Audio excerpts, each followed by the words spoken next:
Baiklah, Bismillahirrahmanirrahim. Assalamualaikum warahmatullahi wabarakatuh. Selamat pagi, salam sejahtera bagi kita semuanya. Shalom, Om Swastiastu, Namo Buddhaya, salam kebajikan. Yang saya hormati Bapak Wakil Presiden, Bapak Ibu sekalian yang saya hormati, pagi hari ini saya ingin mengenalkan Kabinet Indonesia Maju yang dalam jangka pendek ini, dalam 5 tahun ke depan, kita akan fokus kepada pengembangan sumber daya manusia, pada penciptaan lapangan kerja dan pemberdayaan usaha kecil, usaha mikro, usaha menengah. Dan langsung saja saya ingin memperkenalkan yang pertama Profesor Dr. Muhammad Mahfud MD sebagai Menko Polhukam. Menko Polhukam. Berdiri Prof. Beliau akan menjadi Menko Polhukam, sehingga hal-hal yang berkaitan dengan korupsi, kepastian hukum, deradikalisasi, anti terorisme berada di wilayah Prof. Mahfud MD. Yang kedua, Bapak Erlangga Hartarto sebagai Menko Perekonomian. Saya kira kita ingin ada terobosan-terobosan dan mensinergikan antar kementerian sehingga ada peluang kerja yang semakin meningkat. Kita juga bisa menurunkan defisit transaksi berjalan, defisit neraca perdagangan, dan mengembangkan industrialisasi yang berorientasi pada ekspor dan substitusi impor. Yang ketiga, Bapak Profesor Muhadjir Effendi sebagai Menko PMK yang akan mengawal akselerasi pengentasan kemiskinan, toleransi, solidaritas nasional, dan revolusi mental. Yang keempat, Bapak Luhut Binsar Panjaitan sebagai Menko Kemaritiman dan Investasi. Menko Kemaritiman dan Investasi. Saya kira terobosan-terobosan dalam rangka Indonesia sebagai poros maritim dunia menangani hambatan investasi dan merealisasikan komitmen investasi besar berada di tangan beliau. Kemudian Menteri Pertahanan Bapak Prabowo Subianto. Selamat pagi Pak. Saya kira tugas beliau, saya tidak usah menyampaikan, beliau lebih tahu daripada saya. Selanjutnya, Bapak Pratikno, Menteri Sekretaris Negara. Ini menjamin lalu lintas kebijakan antara Presiden dan Kabinet, antara Presiden dengan lembaga-lembaga lain agar berjalan dengan baik. Kemudian Bapak Muhammad Tito Karnavian sebagai Menteri Dalam Negeri. Nanti reformasi dan sinergi dengan pemerintah daerah mengenai data kependudukan IKTP berada di bawah kewenangan beliau, termasuk kepastian hukum di daerah, terutama yang berkaitan dengan investasi.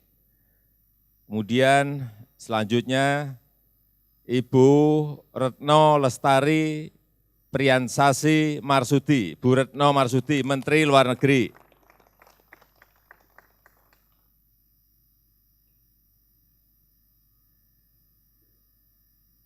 Yang kesembilan, Bapak Jenderal Fahru Razi sebagai Menteri Agama. Waalaikumsalam warahmatullahi wabarakatuh.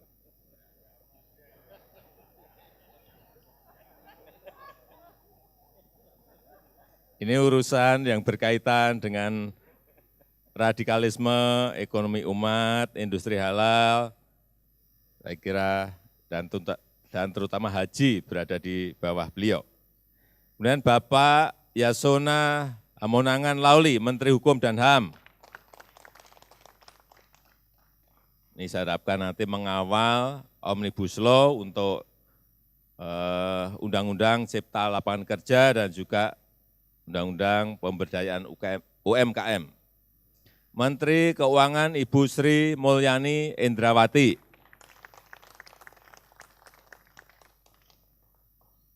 Urusan pajak yang ramah investasi, urusan rasio hutang terhadap PDB, urusan current account deficit, saya kira berada di wilayah beliau. Kemudian yang ke-12, saya manggilnya Mas saja karena masih muda, Mas Nadiem Anwar Makarim, Menteri Pendidikan dan Kebudayaan.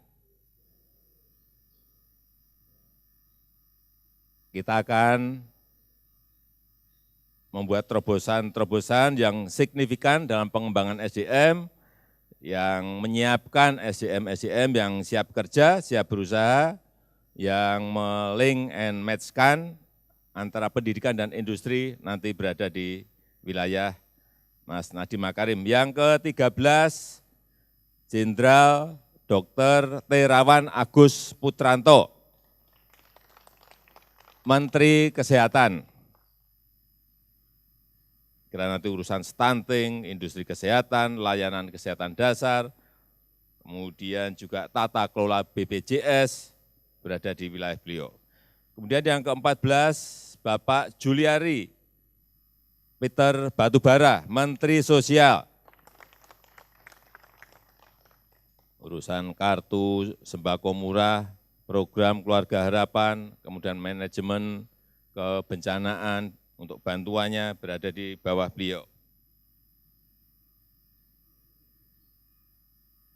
Ibu Ida Fauziah, yang ke-15, Menteri Tenaga Kerja. Urusan kemitraan, pendidikan, industri, meningkatkan kapasitas pekerja, mengenai jaminan sosial tenaga kerja, mengenai perlindungan pekerja migran, berada di bawah Bu Ida Fauziah. Yang ke-16, Bapak Agus Gumiwang Kartasasmita, Menteri Perindustrian. Urusan industrialisasi yang berorientasi ekspor, industrialisasi, substitusi barang-barang impor, dan teknologi untuk usaha kecil, usaha menengah, usaha mikro berada di bawah beliau. Kemudian Bapak Agus Suparmanto, Menteri Perdagangan.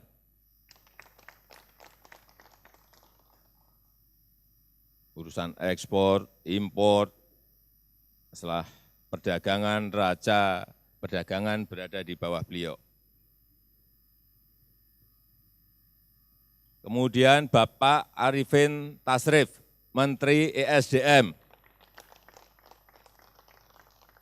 Beliau ini pernah menjadi dirut di BUMN, kemudian menjadi dubes di Jepang. Saya kira urusan yang berkaitan dengan realisasi energi baru terbarukan, mengurangi impor migas, dan lain-lainnya berada di bawah beliau nantinya.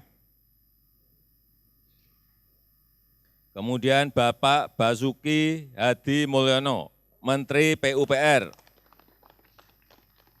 Tugasnya infrastruktur, sudah kita tahu semuanya. Bapak Budi Karya Sumadi, Menteri Perhubungan. Kita harapkan nanti Pak Basuki, Pak Budi Karya bisa mempercepat konektivitas antara jalan-jalan yang sudah ada, airport, pelabuhan, dengan industri, dengan pariwisata, dan dengan yang berkaitan dengan logistik. Bapak Joni Gerat Plate, Menkom Info, yang berkaitan dengan cybercrime, kedaulatan data, kemudian industri teknologi informasi di domestik menjadi wilayah beliau. Yang ke-22, Bapak Sahrul Yassin Limpo, Menteri Pertanian. Yang berkaitan dengan petani, dengan pangan, dengan mengkorporasikan petani, meningkatkan produktivitas pertanian berada di wilayah Pak Syahrul Yassin Limpo. Beliau dulu adalah gubernur di Sulawesi Selatan. Ibu Siti Nurbaya Bakar, ke-23, Menteri LHK, urusan industri hijau, kehutanan sosial, carbon trading, kebakaran hutan berada di wilayah Bu Siti. Bapak Edi Prabowo, Menteri Kelautan dan Perikanan. Nah, urusan ikan, industri perikanan, wisata maritim, dan lainnya berada di bawah beliau. Bapak Abdul Halim Iskandar, ke-25, Menteri Desa dan Pembangunan Daerah Tertinggal dan Transmigrasi. Bapak Sofyan Jalil,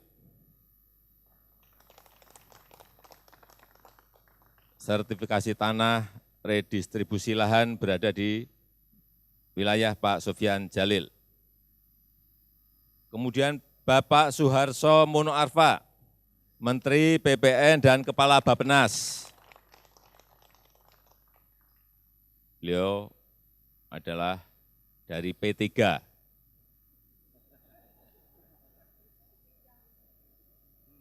Yang ke-28, Bapak Cahyo Kumolo, Menpan RB. Debirokratisasi membangun core government IT system adalah nanti menjadi tugas Pak Cahyo yang baru. Bapak Erick Thohir, Menteri BUMN.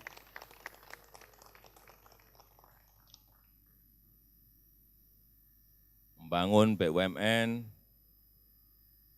ekspansi ke pasar global adalah nanti tugasnya di beliau. Yang ke-30, Bapak Teten Mas Duki, Menteri Koperasi dan UKM. Urusan UMKM yang harus bisa go global, memperkuat modal, skill, dan jaringan pelaku UMKM menjadi urusannya nanti Pak Teten Mas Duki, termasuk modernisasi koperasi. Yang ke-31, Bapak Wisnu Tama Kusbandio, Menteri Pariwisata dan Ekonomi Kreatif. Urusan pariwisata, 10 destinasi wisata baru, mengembangkan industri kreatif berada di wilayah Pak Wisnu. Yang ke-32, I Gusti Ayu Bintang Darmawati, Menteri PPA. Pemberdayaan perempuan dan anak, mengenai peran perempuan dalam kewirausahaan, menghapus pekerja anak, mengatasi masalah-masalah kekerasan anak dan perempuan menjadi wilayah beliau. Yang ke-33, Bapak Bambang Permadi Sumantri Brojonegoro, Pak Bambang, Menristek dan Kepala Badan Riset Inovasi Nasional kita. Kemudian Bapak Zainuddin Amali, Menpora.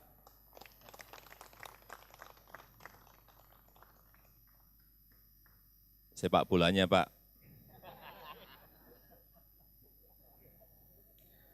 Yang ke-35, Bapak Jenderal Purnawiran Muldoko, Kepala Staf Kepresidenan.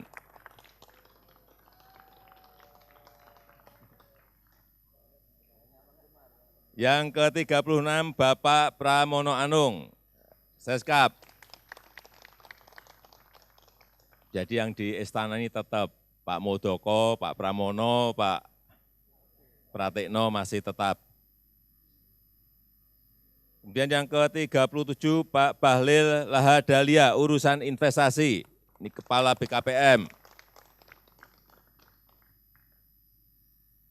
Yang ke-38, Bapak ST Burhanuddin, Jaksa Agung. Nggak ada yang tahu? Nanti silahkan bertanya langsung ke Pak Burhan. Beliau harus menjaga independensi hukum, menegakkan supremasi hukum, dan membangun. Kemarin sudah saya sampaikan mengenai komplain, handling, manajemen. Ini harus diurus benar. Saya rasa itu yang bisa saya sampaikan pada pagi hari ini. Saya juga telah memerintahkan kepada seluruh kabinet yang tadi sudah saya umumkan untuk yang pertama, jangan korupsi. Yang pertama, menciptakan sistem yang menutup celah terjadinya korupsi. Yang kedua, tidak ada visi misi menteri, yang ada adalah visi misi presiden dan wakil presiden. Yang ketiga, kita semuanya harus kerja cepat, kerja keras, dan kerja yang produktif. Yang keempat, jangan terjebak pada rutinitas yang monoton. Yang kelima, kerja yang berorientasi pada hasil nyata. Kemarin di dalam pelantikan sudah saya sampaikan, tugas kita tidak hanya menjamin sen, tetapi deliver. Yang keenam, selalu mengecek masalah di lapangan. Cek masalah di lapangan dan temukan solusinya. Yang terakhir, semuanya harus serius dalam bekerja. Saya pastikan yang enggak serius, yang enggak sungguh-sungguh, saya sudah berikan kemarin semuanya, hati-hati, bisa saya copot di tengah jalan. Dah, saya rasa itu yang bisa saya sampaikan. Terima kasih, saya tutup. Wassalamualaikum warahmatullahi wabarakatuh.